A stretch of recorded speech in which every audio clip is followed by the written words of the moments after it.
Layla Queen. I want to introduce myself. That way, for those of you who do know me, you'll get an update on who I am, what I've been up to, and what I'm actually about to do.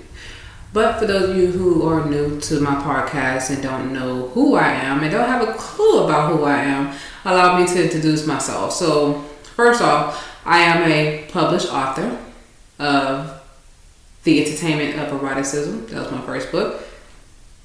My second book, A Change in Directions. And I'm currently working on book number 3 and book number 4. But we'll talk about that later. I'm also an activist for fighting against domestic violence.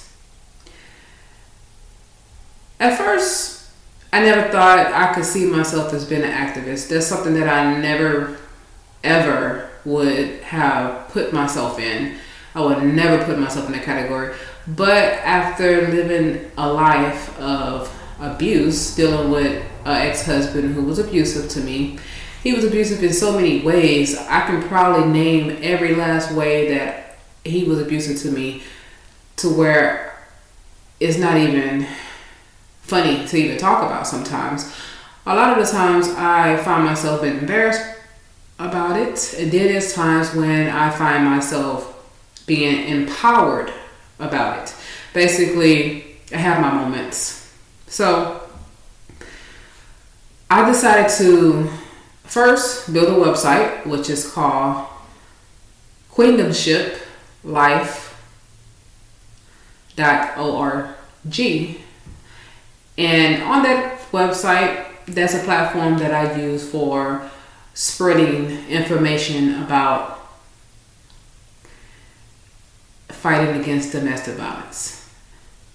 Now, I have to say, I have my moments, and I do think about why I chose to do this. But then there's times when I feel like if I don't do this, then I'm not doing myself nor anybody else who's going through a domestic violence situation any justice. So if I can tell my testimony to help somebody, maybe, just maybe, that person who is being abused will be able to get some strength just like I did and get out of that relationship or that marriage. Or even if it's not a relationship or a marriage and it happened to be a parent or a sibling that is abusing you. A lot of the times that happens, so you might need to get yourself out of that situation as well. I'm here because I have a voice and I want to use it. One of the things that I could not do in my marriage to my abuser was that I couldn't speak my truth. I wasn't able to express myself. If I was expressing myself, he felt like it was a problem, that I had a problem and I was his problem. And I felt like it just can't be. And it was many times that I found myself in a situation where I would say to myself, "You're better than this, Alayla. Why are you still here? You are better than this. This man, what do he have, first of all, that make you want to stick around with this man?" Because truth be told, he had nothing. I mean, I was the one really taking care of him. As I really look back at certain things, and I have to be honest, I'm very embarrassed to even talk about this, but at the same time, it's been haunting me at night, per se. But yes, it's been haunting me to a point where I feel like if I don't speak up, somebody out there is going to probably end up in the grave. Yes, I was able to get out of that marriage and not have to deal with the monster anymore, but at the same time,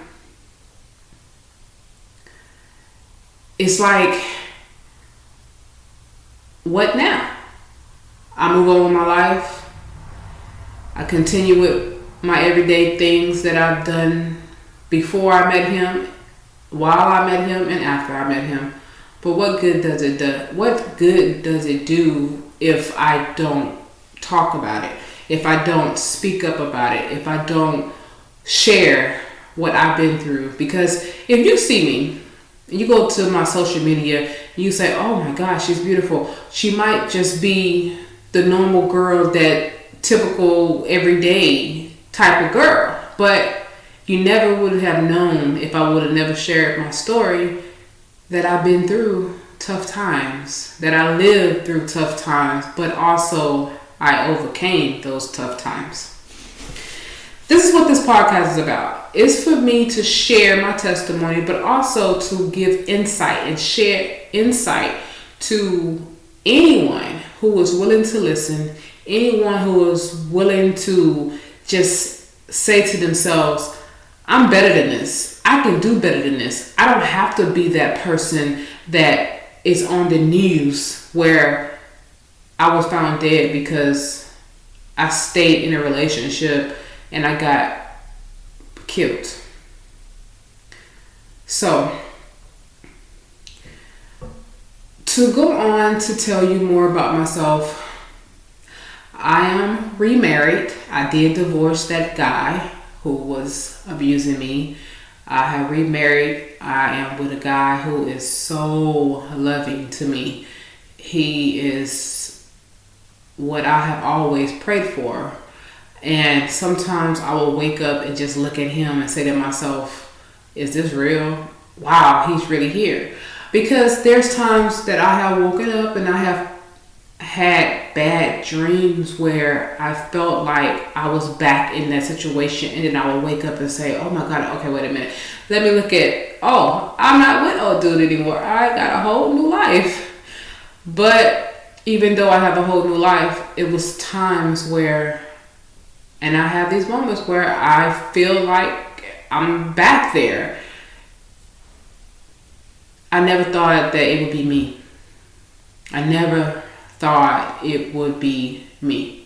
I couldn't see myself that way. When I was growing up in my teenage years, I used to watch girls get hit on by their boyfriends, and I used to be like, "What's wrong with her? Why is she still there? She need to leave him. What's wrong with that girl? She's stupid." And then I would tell my friends and everyone who would listen, "Oh, I'll never be her. I'll never be that type of girl. I'll never let that man or whoever I'm with hit me or put me in a situation where I'm giving up myself to him and he's not giving anything to me." It's so easy to say that, but when you put yourself in that situation and you are literally in that situation, things are different at that moment. You do not know what you will or will not do until you are literally living the moment. When you're living in those moments, that's when you really find out who you really are. Well, I found out who I really was when I woke up to a monster.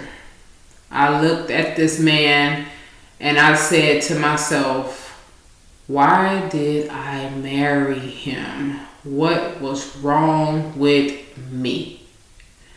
But yet I did. I did it. And then on top of that, I was willing to stay. I went so far to where I was praying and I was doing all these things. I mean, I told myself, God hates divorce, so I can't divorce, even though that wasn't my first marriage. It was actually my second. Yes, I'm imperfect. I'm not perfect at all. And I just want to share my story with you guys. But I also want to help you guys, anyone who is willing to listen, guy or girl. I want to give you some pure insight on what is to come with my podcast. When you listen to the stories that I tell, when you listen to messages that I give you, understand that no one's perfect and we all have flaws. Now, what we do with the flaws is truly all up to us. Thank you for listening.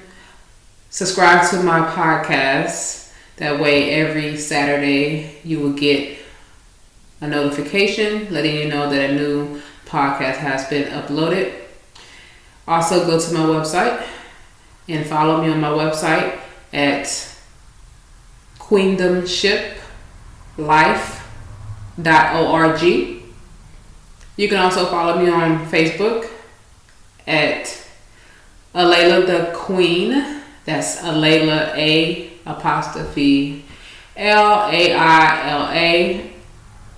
The Queen, that's capital THE with apostrophe QUEEN. You can also follow me on Twitter at Alayla Queen. And you can follow me on IG at Alayla Carroll. That's Alayla Carroll, capital CARROLL. Hit me up and let's see where this takes us.